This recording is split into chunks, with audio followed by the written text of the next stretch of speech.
What would you do if you discovered someone you trusted every day? Someone who quietly kept your home clean and your life running smoothly, was suffering in silence, so much so that they were sleeping on the cold, unforgiving streets after hours of serving in your mansion. When billionaire entrepreneur Richard Haynes accidentally saw his maid curled up on a bench, clutching her worn-out bag like it was her only possession, he was confronted with a truth money couldn't hide. What happened next not only shook his soul but changed his life, and hers, forever. Stay with this story until the end, because it isn't just about money, status, or generosity. It's about humanity, hidden pain, and one act of kindness that rippled through lives far beyond what anyone could expect. Richard Haynes was the kind of man whose name opened doors. At just 41, he'd built a software empire from scratch. Known for his sleek suits, razor-sharp mind, and no-nonsense attitude, Richard had the world at his feet. At least, that's what the headlines said. But despite all his achievements, Richard had grown disconnected from the world outside his office and penthouse. He paid well, tipped generously, and assumed that meant he was doing enough. His mansion in Westwood Hills, Los Angeles, was maintained by a small, trusted team. Among them was Maya Lopez, a quiet woman in her early 30s, who had been his housekeeper for over 3 years.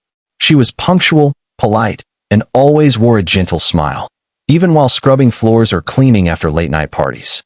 To Richard, she was just Maya the maid, someone he nodded to in passing, never once wondering about her life beyond the marble walls of his estate. One night, after returning from a late investor meeting, Richard's car broke down near a small public park not far from downtown LA. Frustrated, he decided to walk to a nearby diner while waiting for a tow truck. As he passed the dimly lit park, something, or rather, someone, caught his eye. A slender figure, wrapped in a tattered hoodie, lay curled on a bench. Something about the posture, the curve of her shoulders, seemed familiar. He paused. The woman shifted slightly, revealing her face in the glow of a distant streetlight. It was Maya. Richard froze. His maid. The woman who had just folded his laundry and dusted his home office that very afternoon, was sleeping outside. For a few moments, he simply stood there, grappling with disbelief. Was this a misunderstanding? Maybe she was waiting for someone? But as he watched her adjust her coat like a blanket, he knew this was no accident. This wasn't a one-time thing. Maya was homeless. Shaken, he didn't wake her. Instead, he turned around, heart pounding in a way no business deal had ever made it pound. That night, he couldn't sleep. His king-size bed felt too soft, the silence in his mansion too loud. The next morning, Richard arrived early to his own home, not something he usually did.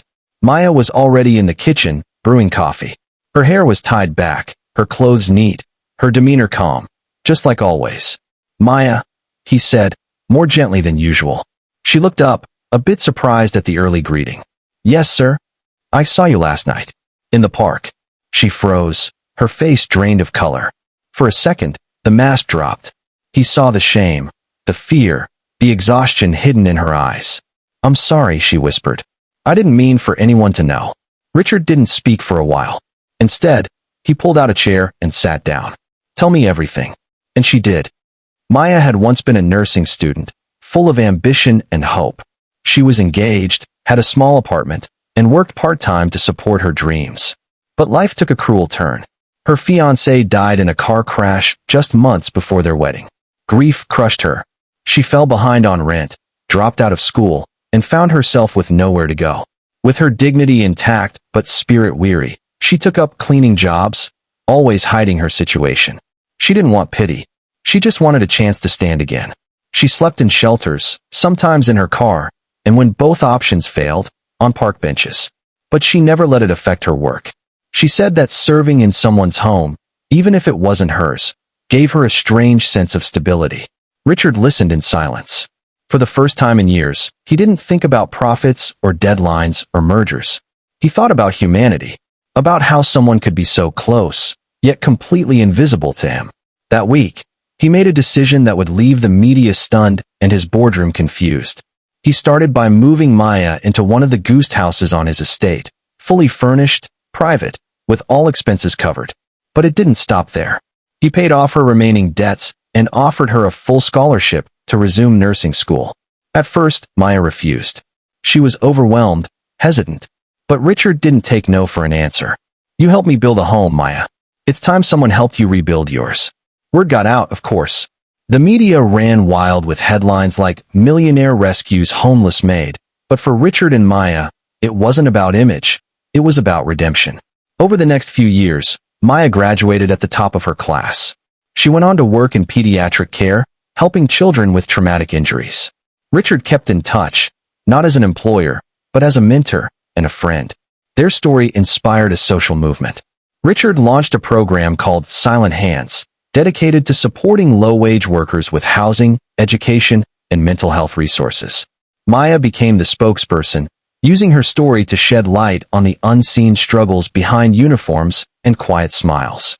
At a major conference 3 years later, Richard stood on stage and said, "True wealth isn't in what you own. It's in how you lift others when they can't stand on their own." The most shocking thing wasn't what Richard gave Maya, it was what she gave him. She opened his eyes to a world he had never truly seen. She reminded him that the people who serve quietly often carry the loudest pain and the deepest strength. So, next time you see someone serving you, at a counter, cleaning a hallway, or delivering a package, remember Maya. Look a little closer. Ask a little deeper. Because the greatest acts of change often begin not with grand gestures, but with noticing the unnoticed.